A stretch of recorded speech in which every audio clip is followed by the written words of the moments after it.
I used to think I had it all figured out.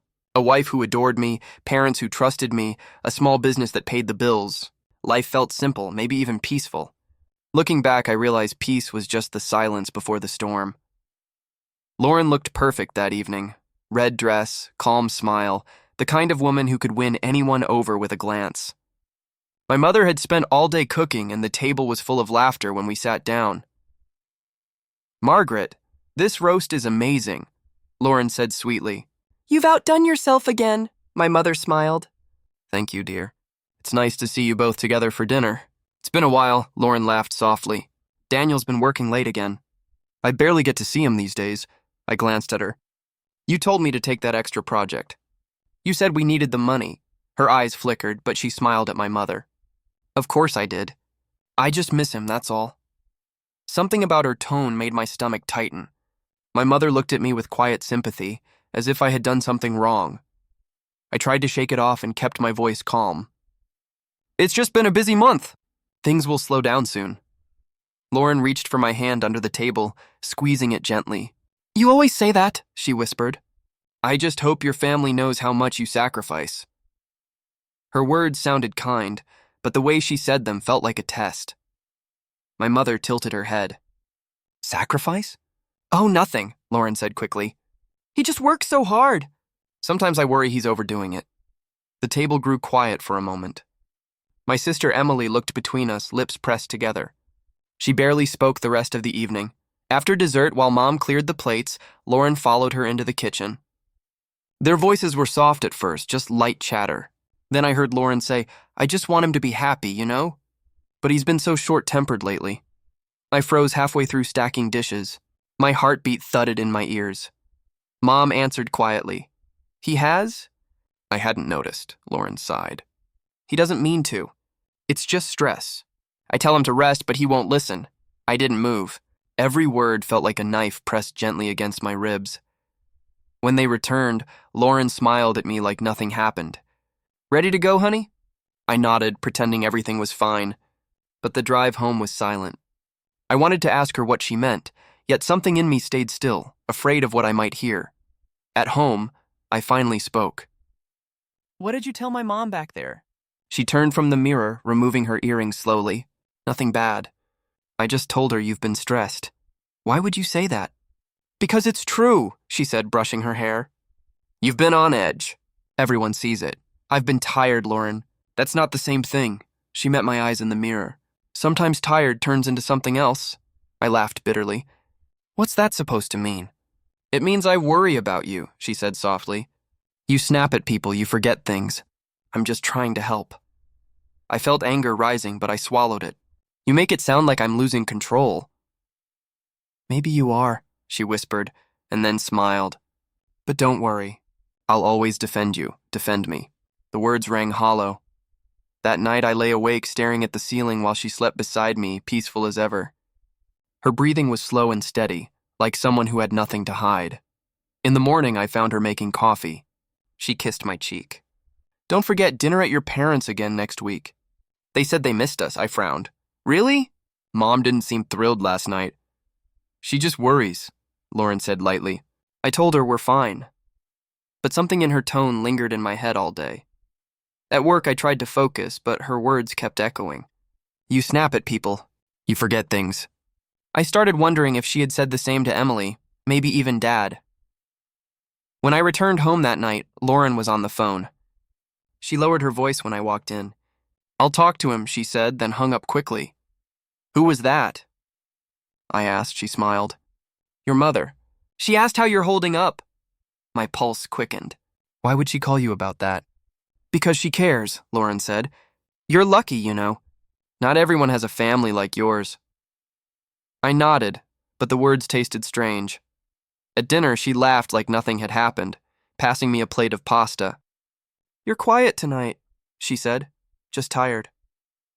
She reached across the table, her hand resting on mine, eyes filled with warmth. "Don't worry," she said softly. "Everything's going to be fine." I smiled back, but a part of me didn't believe her.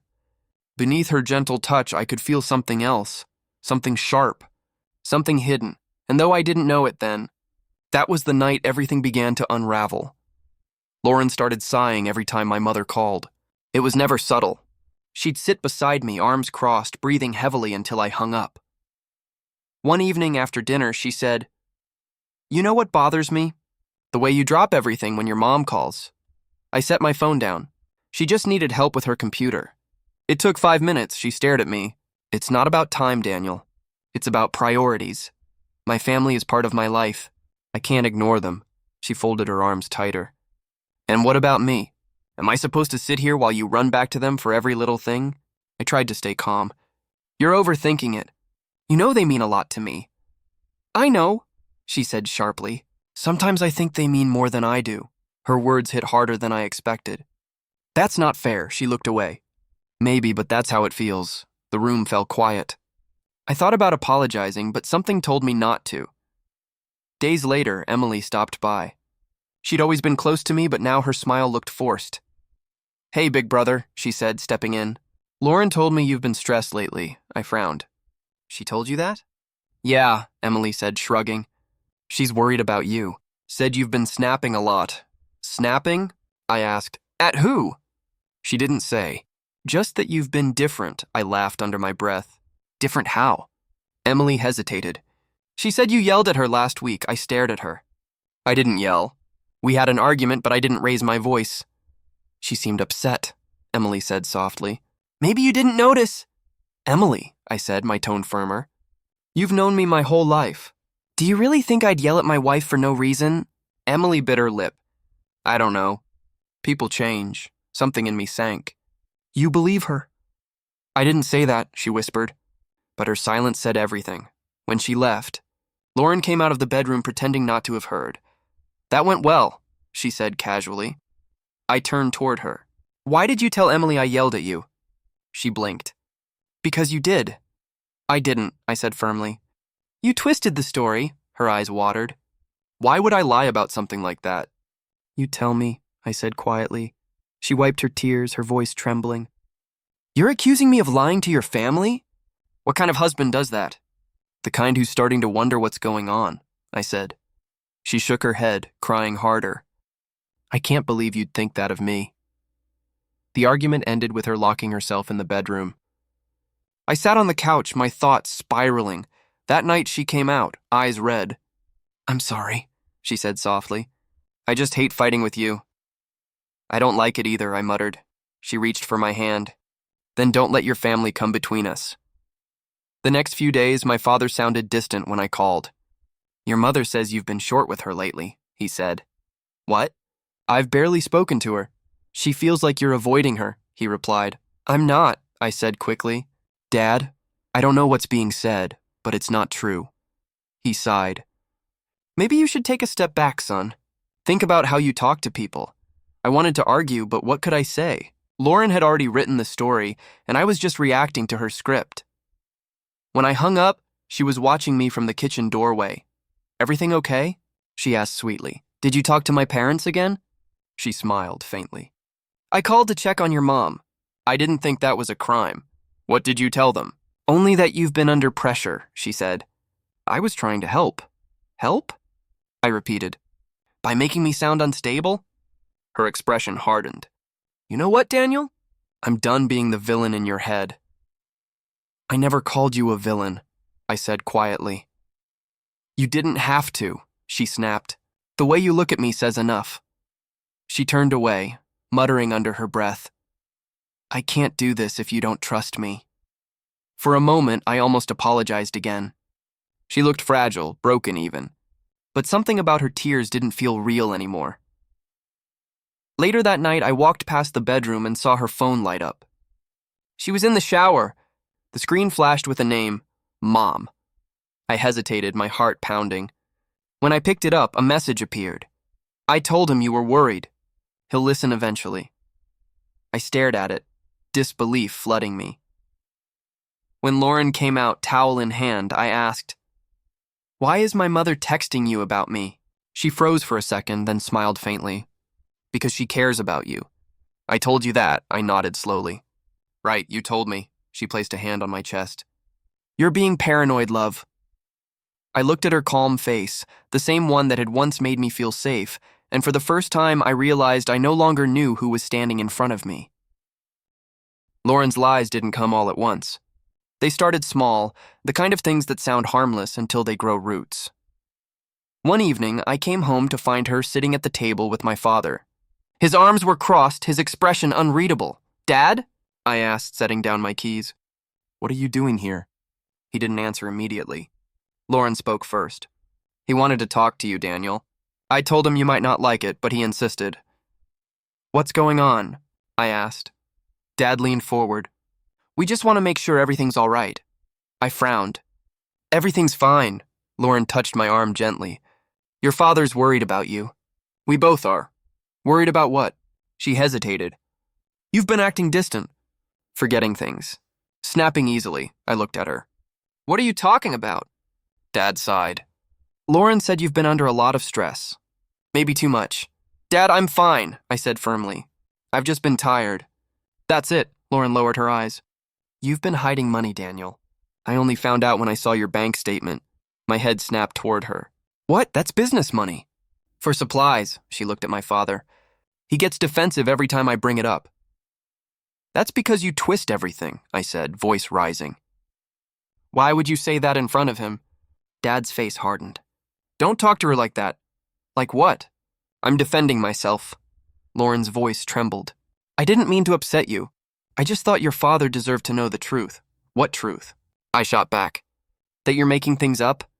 She turned her face away, tears welling up. "I can't do this when you're angry." Dad stood. "Enough. We just want you to get help, son." "Help?" I repeated, stunned. "Help for what?" "For your temper," he said quietly. I stared at him. "You think I'm dangerous?" "No one said that," Lauren whispered. "We're just worried." I felt my chest tighten. "You really told him that? That I have a temper?" She nodded faintly. "I told him I was scared sometimes." "Scared?" I said, my voice shaking. "Scared of what, Lauren?" She didn't answer. Dad placed a hand on my shoulder. "We're on your side, Daniel. But you can't ignore the signs." "What signs?" I snapped. "You've known me my whole life. Do you honestly believe I'd hurt anyone?" He looked at the floor. "I don't know what to believe." That sentence hit me harder than any shout. Lauren stood and wiped her tears. "I didn't want to say anything, but it's been getting worse." "You yell, you throw things." "That's not true," I said sharply. "You're twisting everything I do." She looked at my father. "You see? He's doing it now." I took a step back, realizing how carefully she'd built this. "Dad, please. She's manipulating you." "She's your wife," he said. "Why would she lie?" "Because she wants control," I said. "Because she wants me alone." Lauren's voice broke. "I can't believe you'd say that." I looked at her and saw no fear in her eyes, only triumph. "Dad," I said again, desperate. "Think about this. Has she ever told you anything that came from me directly?" He hesitated. "She's been honest with us," I laughed bitterly. "Honest? You don't even see it." Lauren reached for his arm. "Let's give him space," Dad nodded slowly. "We'll talk when you're calmer." When they left, the silence in the house felt suffocating. I stood there staring at the door, wondering how a single conversation could rewrite years of trust. Later that night, I heard her in the next room on the phone. Her voice was low, trembling in all the right places. "I don't know what to do," she said softly. "He gets so angry. I'm scared sometimes." I froze, realizing she was talking to my father. "No, don't come over," she continued. "He's asleep. I'll manage." I clenched my fists, forcing myself not to react. If I interrupted, it would only prove her point. When she hung up, she walked into the living room. "You're awake," she said calmly. "Yeah," I said. "Who were you talking to?" "My mom," she lied easily. I nodded slowly. "Of course." She smiled faintly, then kissed my cheek. "Try to rest, okay? You need sleep." When she walked away, I stared at the dark ceiling, my chest hollow. I finally understood what was happening. She wasn't just turning them against me. She was building a world where every word I said could be used as proof against me. The dinner started like any other, quiet, polite, forced. Lauren sat beside me, hands folded neatly in her lap, her face the picture of calm. My mother had cooked her favorite dish. It almost felt normal for a few minutes. Almost. Then Lauren put her fork down and whispered, I can't do this anymore. My mother looked up. What's wrong, dear? Lauren's voice trembled. He yelled at me this morning. He threw things. I can't keep pretending everything is fine. For a moment, I didn't understand what she'd said. What? I said sharply. That's not true. She turned to me, eyes shining. You scared me, Daniel. You know you did. Scared you? I repeated. I didn't even raise my voice. My father's tone was cold. Is that true, son? No, I said. She's lying. Lauren covered her face, shoulders shaking. I didn't want to say anything, but it's getting worse. He breaks things when he's angry. I stared at her. You're unbelievable, my mother's voice cracked. Daniel, please. Don't shout. I'm not shouting, I said. You really think I'd ever hurt her? Emily pushed her plate away. We're not saying that, but you're scaring everyone right now. I'm scaring everyone? I asked. By defending myself? Lauren whispered. I told you not to make a scene. A scene? I said bitterly. You accuse me in front of my family and I'm supposed to stay quiet. Dad leaned back in his chair, jaw tight. That's enough. Enough. I looked around the table. You all believe her, don't you? No one answered. The silence was louder than any accusation. Lauren sniffled. I didn't want to talk about it here. I thought maybe you'd listen at home, but you never do. I clenched my fists under the table. You twist every word I say. Every look, every breath, you turn it into something ugly. She's crying, Daniel, Mom said softly. Can't you see she's hurt? I see an act, I said. She's been doing it for months, Lauren's voice broke. You think I enjoy this? You think I like living in fear? I stood up. Fear of what? Of me existing.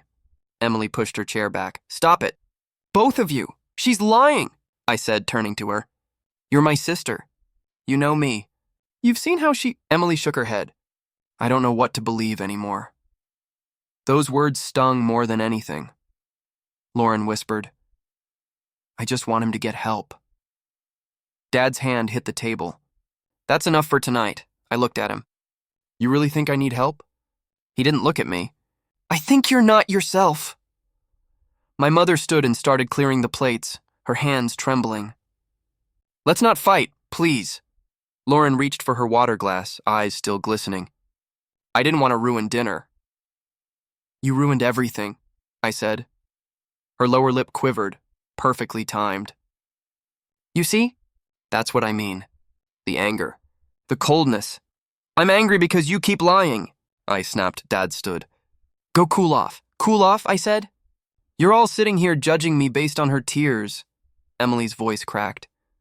Daniel, just leave before things get worse. I looked at her, my own sister, the one who once told me I was her hero. Now she wouldn't even meet my eyes. Lauren whispered again. I just want him to get help. The room spun. Every face was a blur of pity and distrust. I wanted to scream to make them see, but I knew it wouldn't matter. I turned to my father. You believe her over me? He hesitated. I believe something is wrong. I nodded slowly. You're right. Something is. I grabbed my coat and walked out. No one followed. Outside, the cold air hit me like a slap. I stood in the driveway staring at the lights inside the house. My family and my blood sat around the table where I used to feel safe. Now it felt like a courtroom, and I'd just been sentenced without trial. I got in my car and sat there gripping the steering wheel.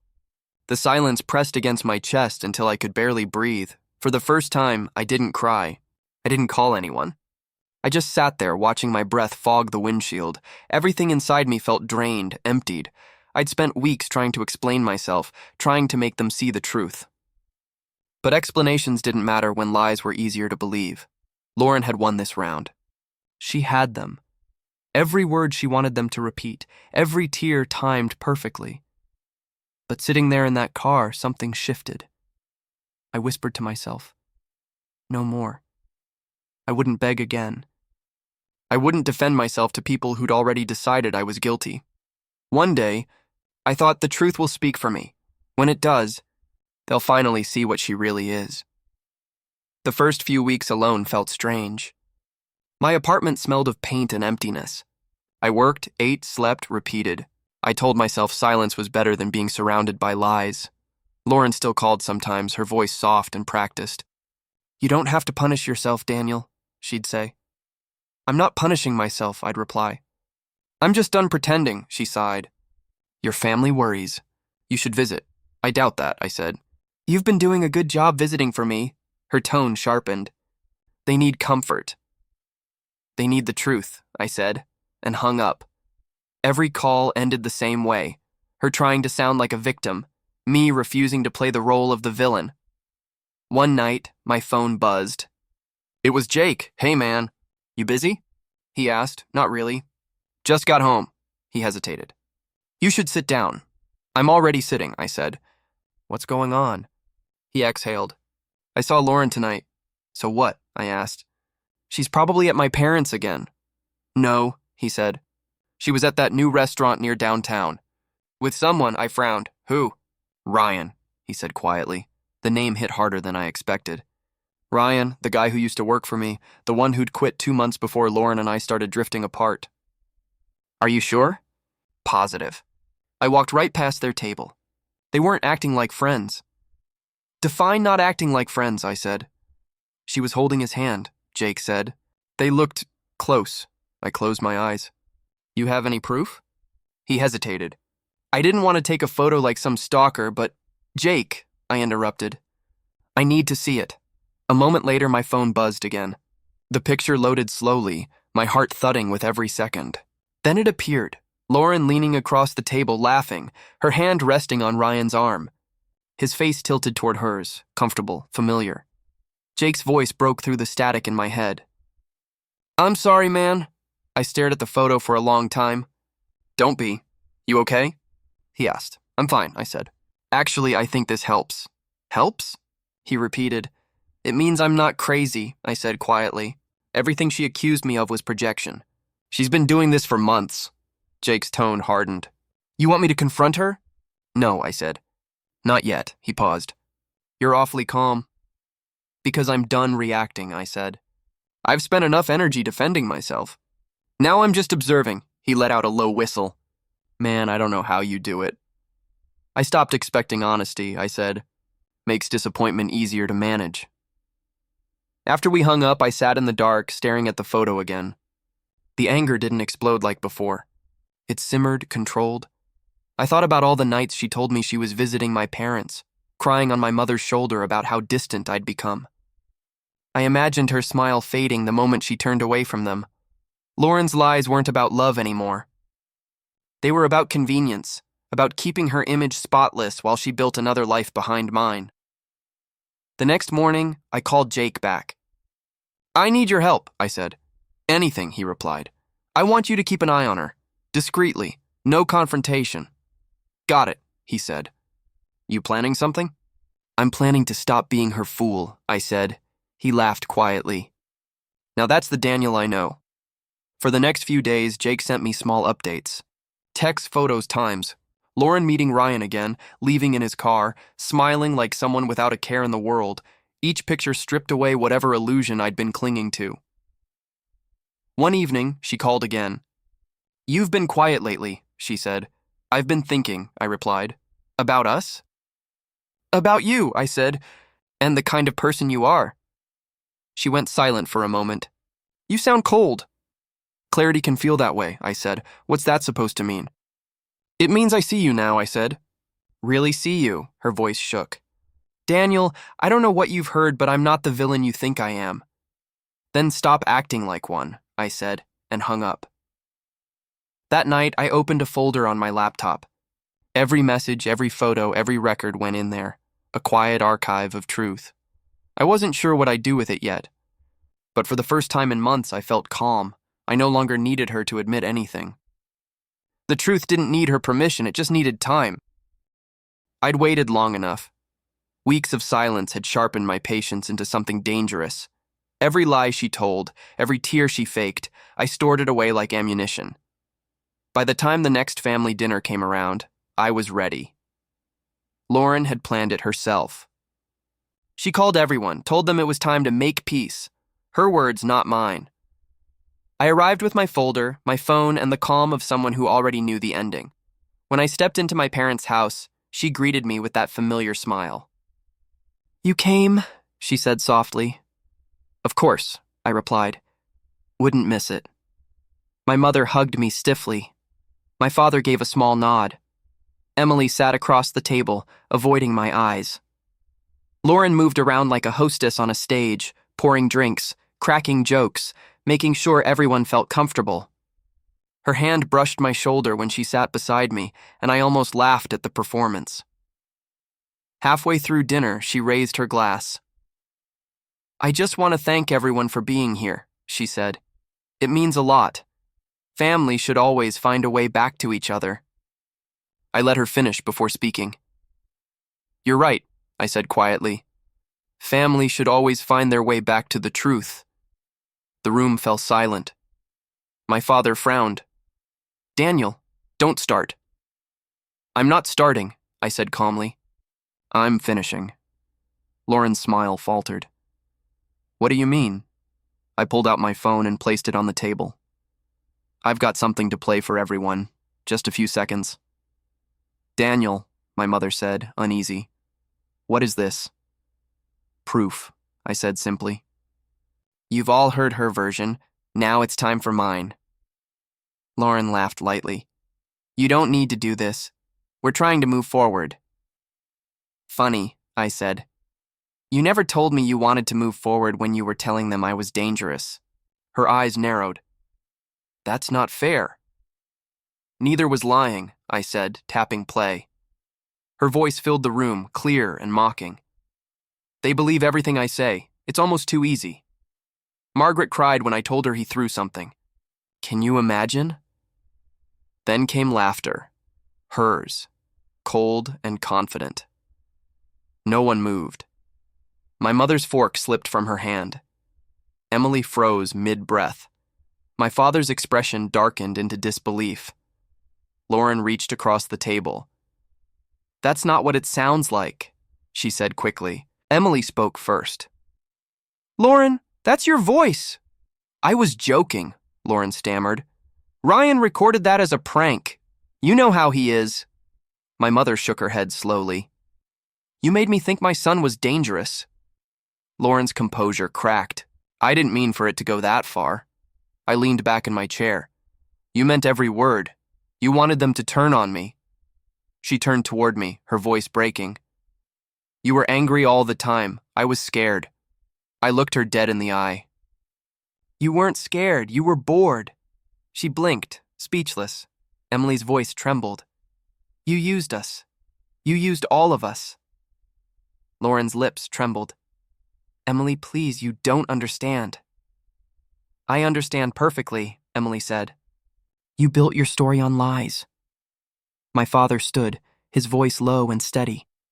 Get out. Lauren looked up, startled. Henry, Get out of my house, he said again, louder this time. Tears welled in her eyes. You're all making a mistake. He's manipulating you now. I didn't speak. I didn't need to. The silence had already chosen sides. My mother whispered, all this time, I doubted my own son. I reached for her hand. It's over, Mom. Lauren stood, trembling. You'll regret this, she said to me. I already regretted trusting you, I replied. She grabbed her purse, muttering to herself as she rushed out the door. The slam echoed through the dining room like a full stop at the end of a long, cruel sentence. Emily looked at me. You planned this? I just waited, I said. Lies collapse on their own. I just gave them a push. My father exhaled heavily, his shoulders sagging. I owe you an apology, son. You don't owe me anything, I said quietly. You believed what anyone would believe, the person crying louder. My mother's voice was soft. I should have known better. It's done, I said. That's what matters. As they gathered themselves, I looked at the empty chair where Lauren had sat, her perfume still lingering in the air. The storm had passed, but its echo would stay for a while. Truth doesn't shout. It waits. And when it finally speaks, no lie survives its silence. Lauren didn't leave right away. She stood by the door, trembling, eyes darting from me to my family. Please, can we talk? She said. This isn't what you think. My father's voice was cold. You lied to all of us. There's nothing left to talk about. She stepped toward him. Henry, I was under pressure. I made mistakes. I never meant for it to go this far, he shook his head. You made it go this far. Every word, every tear, every visit, all planned. She turned to my mother. Margaret, please. You know I loved him. My mother didn't move. You loved control, she said quietly. Not him? Lauren's voice broke. You're all turning against me because of one recording. I finally spoke. That wasn't one recording. That was your truth without a filter. She looked at me, desperate. You set me up. I stared at her. No, you set yourself up. I just pressed play. Emily stood beside me, tears running down her face. You made me hate my own brother, she said. You looked me in the eye and lied. Lauren reached out. Emily, I was scared. I thought he'd... Stop, Emily snapped. Don't twist it again. You were never scared. You were calculating. Lauren flinched. I'm sorry, she whispered.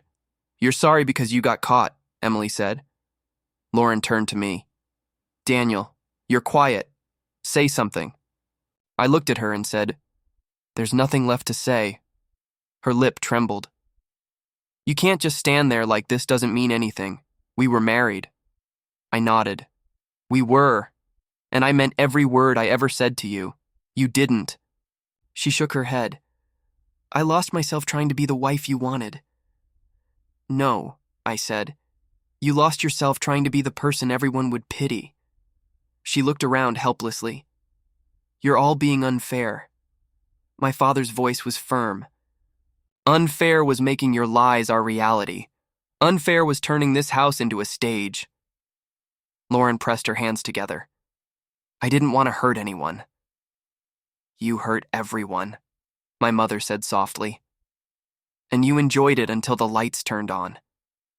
Lauren's voice rose. So that's it? You'll just throw me away? You threw yourself away, my father said. Now get out. She looked at him like she didn't recognize him. You can't just... Now, he said, his tone final. Lauren's shoulders collapsed. She turned toward me, eyes red and shining. You won't even defend me? I spent months defending you, I said. That's how we got here. Her mouth opened, but no sound came out. She turned, grabbed her purse, and walked out the door. The sound of it closing felt like the end of something I'd already mourned. Silence filled the room. Emily wiped her face. I don't know how to make it up to you. You already did, I said. You saw the truth. She hugged me, shaking. I'm sorry, Daniel, I really thought... I know, I said softly. She made sure you would. My mother stood nearby, her eyes full of regret. I should have trusted my son. I looked at her. You trusted what looked like pain. That's human. My father sighed and sat down heavily. You didn't deserve any of this. I learned from it, I said. That's enough. Emily sniffed. You're not angry? I was, I said. But anger gives her power. I'm done giving her anything. My mother whispered. You're stronger than I thought. I smiled faintly. No. I just finally stopped explaining myself. For a while, no one spoke. Plates sat untouched. The air felt heavy but clean, like the storm had passed. Emily looked toward the door. Do you think she'll come back? No, I said. There's nothing left for her to come back to. My father nodded slowly. Good. We can start healing now. I stood, picking up my coat. You don't need to worry about me anymore. I'm fine. My mother reached out, touching my hand. You don't have to be fine tonight. I do, I said quietly. Because for the first time, I actually am. As I walked outside, the cool air hit my face. The street was quiet, the kind of quiet that feels earned. I thought about revenge, about all the ways I'd imagined getting even. None of it mattered now. Watching her world fall apart had shown me something simple. Justice doesn't need fire. Sometimes it just needs time. Karma moved faster than I ever could, and all I had to do was step aside and let it work. When her name flashed on my phone, I froze. For a second, I just stared at the screen, half expecting my heart to react the way it used to. It didn't. I let it ring until it stopped. Jake called later that night. "She's been trying to reach you," he said. "I know," I replied. He sighed. "She's not doing well. Ryan left her. Apartment small, barely furnished. She looked tired. Did she tell you that?" I asked. "No," he said. "I just saw her at the store. She looked like someone who ran out of excuses." I leaned back in my chair. "Everyone runs out eventually." Jake hesitated. "Do you hate her?" I thought for a moment. "No, I'm past that." "She keeps asking about you," he said quietly. "Says she just wants to talk." "Talking is how she started every lie," I said. "I've heard enough." Jake didn't argue. "You really moved on." "I had to," I said. Holding on to her story kept me small. He was silent for a while. "You sound different." "I am," I said. "Peaceful," he laughed softly. "Never thought I'd hear you say that."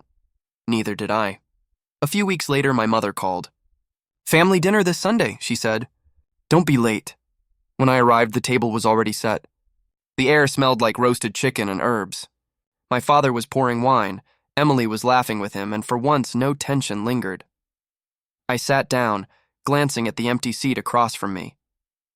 It used to be hers, Emily noticed. "Feels strange, doesn't it?" she said. "A little," I admitted. My father muttered, "Better strange than toxic." My mother gave him a look, but didn't disagree. Emily lowered her voice. "She called me too." I raised an eyebrow. "What did she say?" "She wanted to apologize. Said she was going through therapy now." I nodded slowly. "Good. Maybe she'll finally face herself." "Do you believe her?" Emily asked. "It doesn't matter," I said. "Believing her used to cost me peace. I'm not paying that price again." My father cleared his throat. "Let's not make her a topic tonight." My mother folded her napkin neatly. "We don't mention her name here anymore." I looked around the table. No one argued. The weight that used to hang between us was gone. I realized how much quieter life had become since she left. Emily smiled faintly.